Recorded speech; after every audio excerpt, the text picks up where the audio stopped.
If every gym member actually showed up to work out, most gyms would be in serious trouble. That sounds completely backwards. A packed gym looks like a successful business. Every treadmill is occupied. The weight room is full.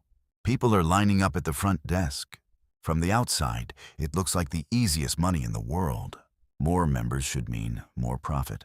But that's not how this business works. In fact, the perfect gym customer isn't someone who works out every day. It's someone who signs up and quietly stops coming. Because a gym isn't really selling fitness. It's selling a subscription. And once you understand that single idea, everything else suddenly makes sense. Why a full parking lot can be a bad sign. Why January is the most important month of the year. Why some gyms make money from people who never exercise. And why even billion-dollar fitness chains have gone bankrupt, despite looking packed almost every evening. By the end of this video, you'll understand how the economics of a gym really work and why one of the healthiest-looking businesses on earth survives. Because so many customers eventually stop showing up.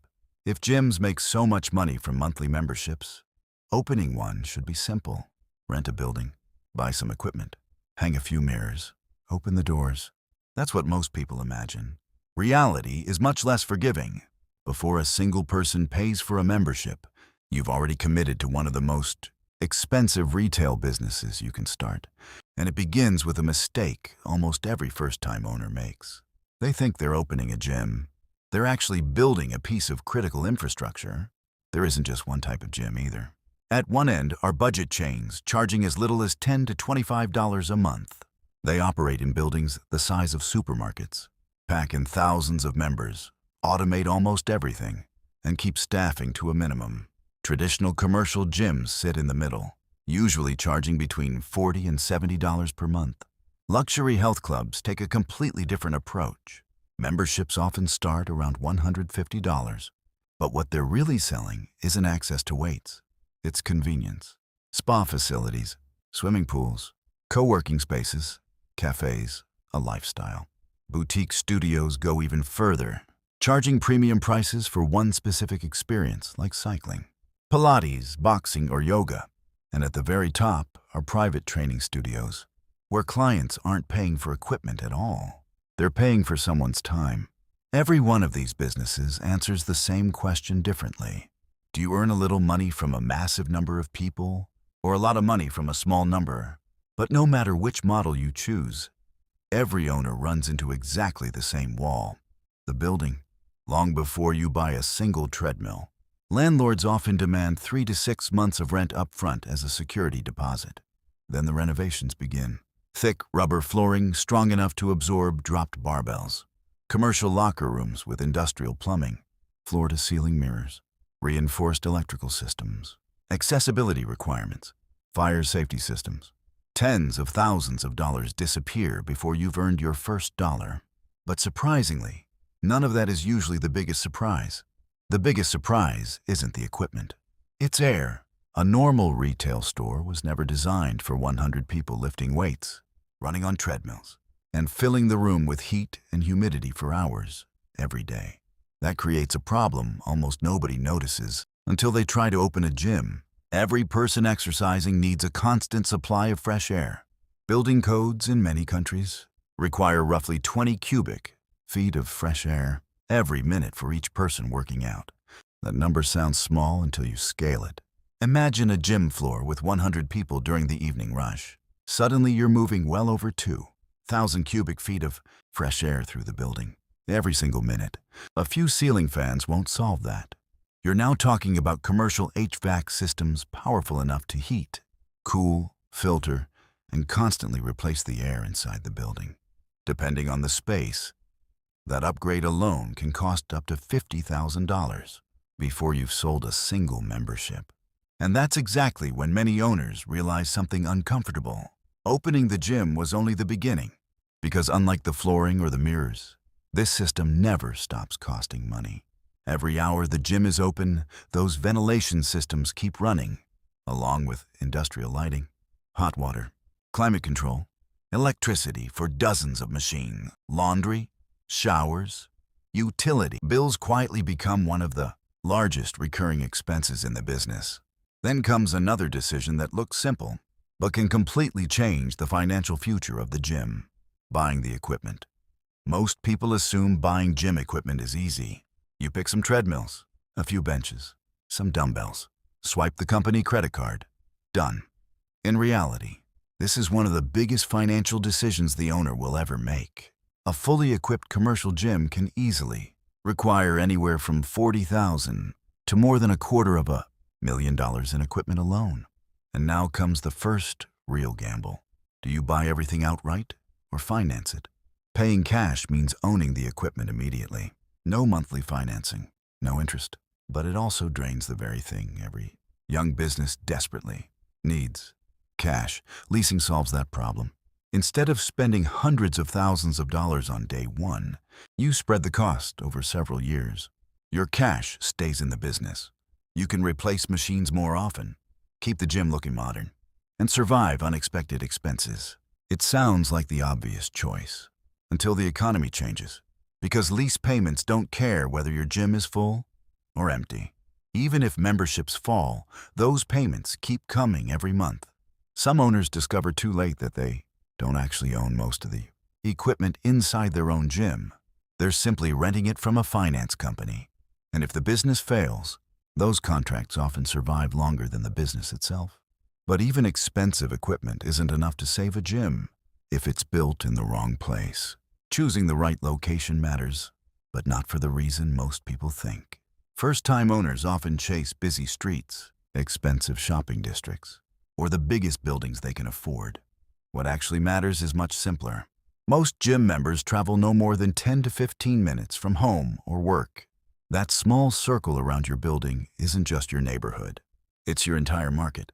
If the people inside that radius can't comfortably afford your pricing, the gym will struggle no matter how beautiful it looks. But even the perfect location doesn't answer the biggest question.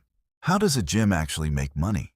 Most people imagine something very simple: more workouts create more revenue. But that's almost the opposite of reality. Imagine two members. The first person comes to the gym 3 times every week for an entire year. They shower after every workout, use hot water, wear down treadmill belts, occupy equipment during the busiest hours, use towels, fill the parking lot, require cleaning. Every visit costs the gym money. Now imagine someone else. They sign up in January. They come twice. They promise themselves they'll start again next week. Next week never comes. Yet every month, the membership payment still arrives. That customer generates almost no operating cost. They don't use electricity. They don't wear out machines. They don't create queues. They barely consume any resources at all. Financially, they're often far more valuable. That's the uncomfortable truth behind the fitness industry. A gym isn't rewarded when people exercise. It's rewarded when people keep paying. Industry studies consistently show that roughly 2 out of every 3 members rarely use the gym they pay for. That means the majority of monthly revenue often comes from people who barely walk through the front door. And once you understand that, another strange thing suddenly makes perfect sense. A gym with 6,000 members could never physically hold 6,000 people at once. Think about it for a moment. Imagine every single member deciding to work out tonight. It would be chaos. The parking lot would overflow. Every treadmill would be occupied. Every bench would have a queue. The locker rooms would be packed. Fire regulations alone would shut the whole operation down. Most gyms are legally allowed to hold only a few hundred people at one time, yet many sell memberships to several thousand. How? Because they're not selling space. They're selling probability. Every membership is essentially the same bet.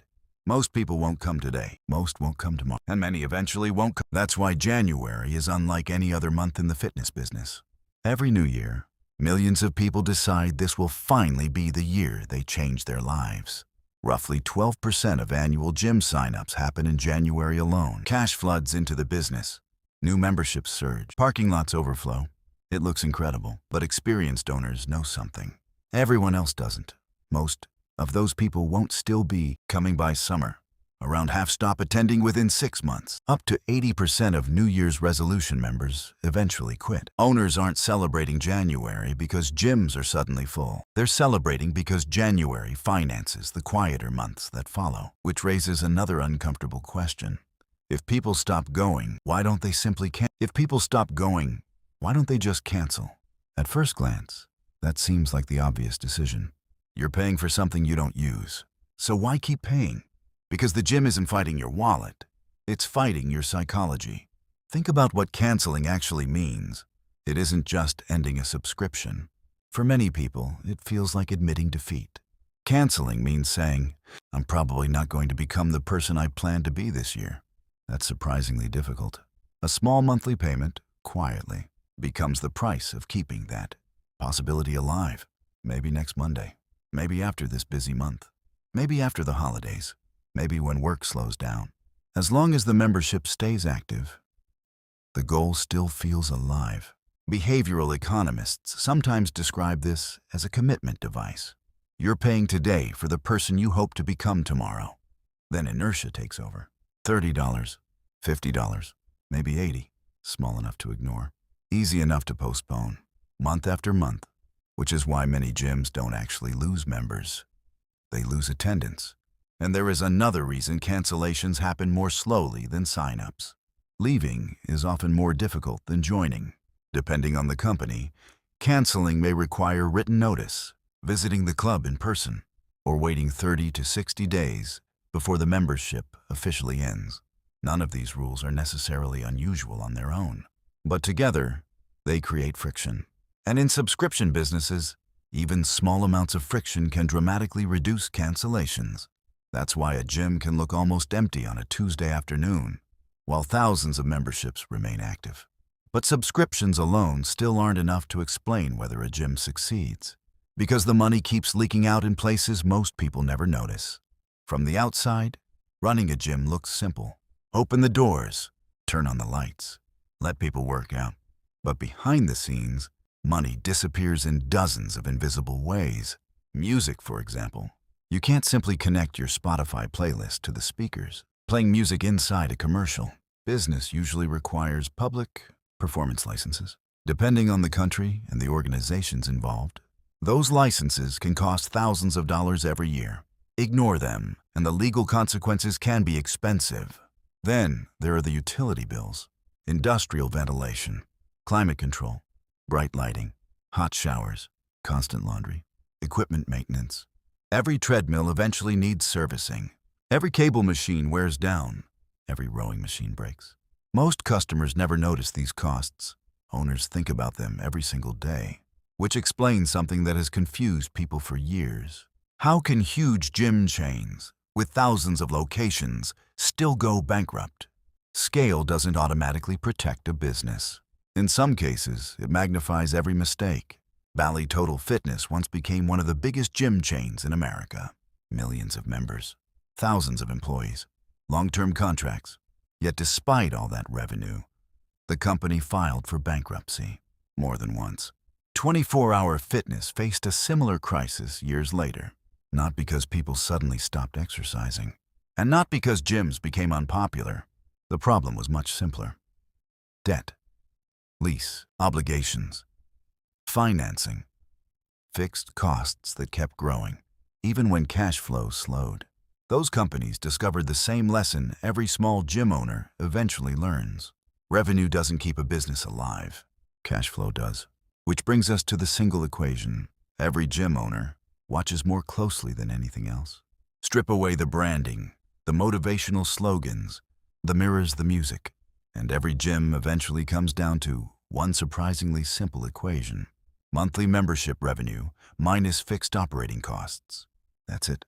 Imagine a gym with fixed monthly expenses of $30,000. Rent, payroll, utilities, equipment, leases, insurance, maintenance. If memberships cost $89 a month, the business needs roughly 337 paying members just to break even, not to make money, just to survive another month. Everything above that point begins contributing toward profit. But building that membership base rarely happens overnight. Most independent gyms spend 12 to 18 months slowly filling their roster. During that time, expenses arrive every single month, whether enough members have signed up or not, and the challenge never really ends. Every year, Roughly 30 to 40% of members leave.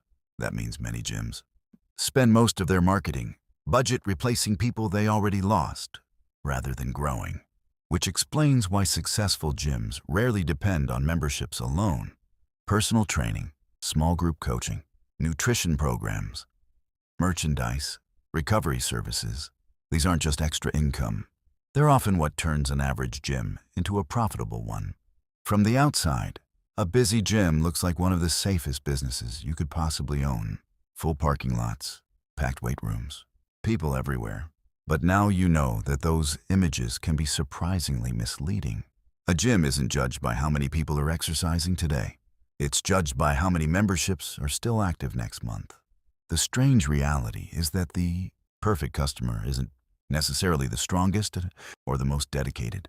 Financially, it's often the person who signs up with the best intentions, then quietly disappears. That's the uncomfortable paradox at the heart of the fitness industry. The business was never built around workouts. It was built around subscriptions. And once you understand that, almost everything suddenly makes sense. Why January matters so much. Why cancellation is surprisingly difficult. Why gyms can look empty during the day and still make money. Why packed gyms sometimes fail while quieter ones survive. So the next time you walk into a crowded gym, don't just look at the people lifting weights. Think about everyone who isn't there. Because those invisible customers might be the most valuable people in the entire building.